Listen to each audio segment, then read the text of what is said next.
안녕하세요 여러분. 오늘은 손발저림, 혈액순환 장애, 차가운 손발, 저녁만 되면 터질 듯한 발붓기, 그리고 잠들기 전 저릿저릿한 통증 때문에 오랫동안 고생하신 분들의 마음에 깊이 와닿을 이야기입니다. 오늘의 주인공은 72세 여성 이호님입니다. 이분은 10년 동안 손끝이 얼음처럼 차갑고 발가락은 쥐난 것처럼 저리고 밤이면 저린증이 심해 잠을 못 자고 겨울에는 장갑 2개를 껴도 손이 시리고 붓기 때문에 신발 사이즈가 달라질 정도로 혈액순환 문제로 고생하셨습니다. 그런데 이분이 생활 습관, 식습관, 가벼운 운동, 혈액순환 루틴을 정말 조금씩 바꿨을 뿐인데 3개월 만에 손발저림이 60에서 70% 개선되었습니다. 그리고 지금은 계단도 편하게 오르내리고 손발 차가움도 거의 사라지고 밤에 숙면까지 하게 되셨습니다. 이 이야기는 혈액순환 때문에 오래 고생하신 분들께 지금도 늦지 않았다는 메시지가 될 겁니다. 72세 이호님에게 손발저림이 처음 시작된 건 약 10년 전 62세 때였습니다. 그때는 단순히 나이가 들어서 그런가 보다 이 정도로 생각했어요. 하지만 해가 지나면서 증상은 점점 악화됩니다. 손가락, 바늘로 콕콕 찌르는 느낌, 머리를 감는 중, 젓가락을 쥐는 중, 청소기를 잡는 중, 갑자기 손끝이 짜릿하고 저렸습니다.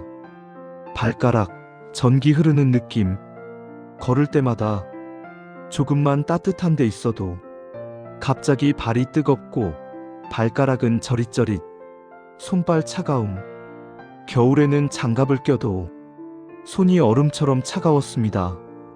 붓기, 저녁이면 발등이 퉁퉁 부어 슬리퍼까지 벗고 걸어야 했습니다.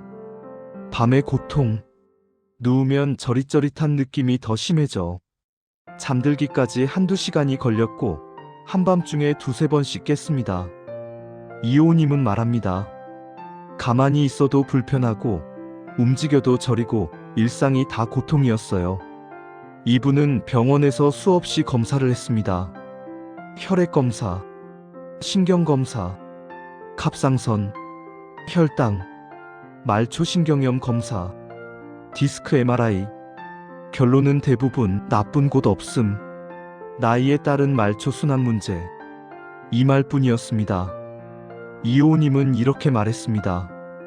병원에서는 특별한 문제 없다고 하는데 나는 매일 아프니까 도대체 어디가 문제인지 더 답답했어요. 검사상 큰 문제는 없었지만 문제는 생활 습관에 있었습니다. 의사가 말하길, 첫째, 오래 앉아있는 생활, 하루에 5~6시간 TV 앞. 둘째, 손을 많이 쓰지만 스트레칭 없음, 김장, 설거지, 바느질, 손을 쓰는 일이 많았음. 셋째, 수분 섭취 부족, 하루 물 3컵.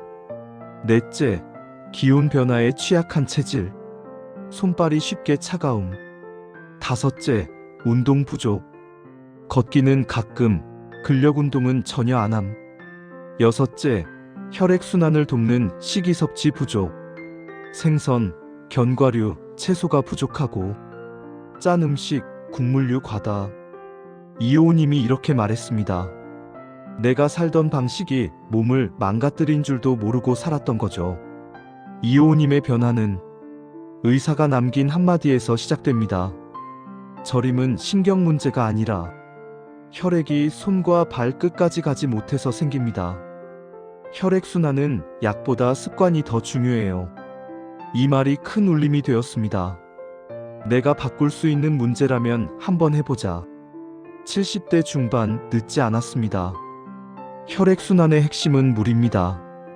이호님은 하루 3컵에서 하루 7~8컵으로 늘렸습니다. 하지만 한 번에 많이 마신 게 아니라 아침 기상 직후 1컵, 식전 1컵, 오후 2~3시 1컵, 저녁 식사 중 아주 조금, 저녁 TV 시간 1컵, 이렇게 나눠 마셨습니다. 이 작은 변화만으로 2주쯤 지나자 붓기 30% 감소가 나타났습니다. 가장 효과를 본 게 바로 손가락, 손목, 발목 스트레칭이었습니다.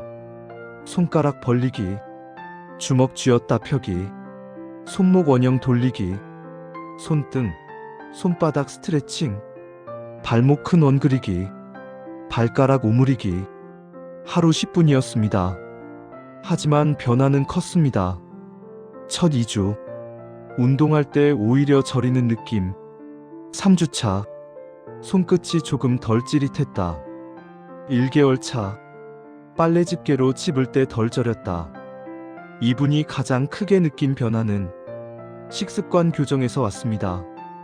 일매일 생선 또는 두부, 등푸른 생선 또는 두부 1회, 이 하루 견과류 한 줌, 아몬드 호두 캐슈넛, 삼채소 2종류 이상, 시금치, 당근, 양배추 등 다양하게, 사국물 줄이고 물 마시기, 염분 줄이기, 붓기 감소, 5 따뜻한 차, 생강차, 구기자차, 보이차, 손발 저림, 특히 차가움 감소에 큰 도움. 이호우님은 본격적인 운동은 하지 않았지만 순환 운동 3가지를 꾸준히 했습니다. 1. 발 펌핑 운동. 누워서 발목 까딱. 혈액이 다리에서 심장으로 올라가는 데 도움. 2. 종아리 마사지 10분. 근육이 부드러워지면 혈류가 좋아짐. 3. 걷기 15에서 20분. 처음엔 10분, 15분, 20분. 이렇게 서서히 늘림. 걷기를 시작하고 한 달 뒤. 발저림 감소. 저녁 붓기 거의 사라짐. 밤에 찌릿한 감각 크게 주름. 손발저림의 핵심은 차가움 방지입니다. 이호우님의 온도관리 비법. 1. 자기 전 따뜻한 물 1컵. 몸속 순환 활성화. 2. 촉욕 10분. 발바닥 온도 2, 3도. 발저림 개선. 3. 손 따뜻하게 만들기. 손목까지 감싸는 장갑 착용. 이 관리법은 3개월간 꾸준히 했을 때 효과가 극대화되었습니다. 2달이 지나면서 눈에 띄는 변화가 나타났습니다. 저녁 발 붓기 거의 사라짐.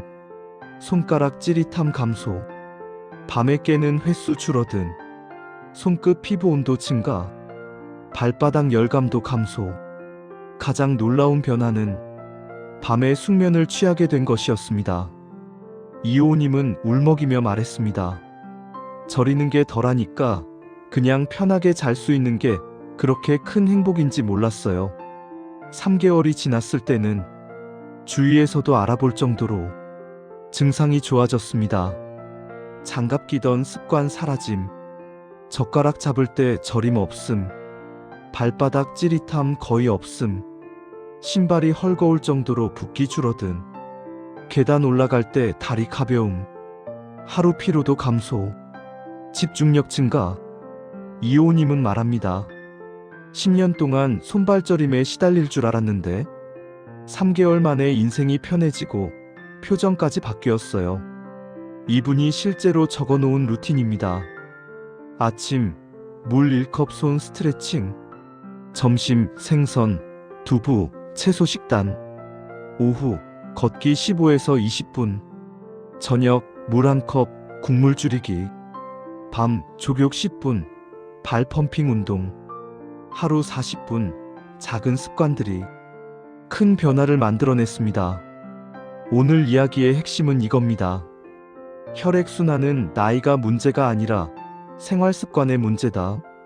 손발저림은 스트레칭, 걷기, 수분, 온도관리, 식습관, 이 5가지만 꾸준히 바꾸면 정말 눈에 띄게 개선됩니다. 여러분도 오늘부터 5분 스트레칭, 물 1컵, 따뜻한 차 1잔. 이렇게 첫걸음을 시작해보세요. 여러분의 몸은 생각보다 훨씬 빨리 변화하기 시작할 겁니다.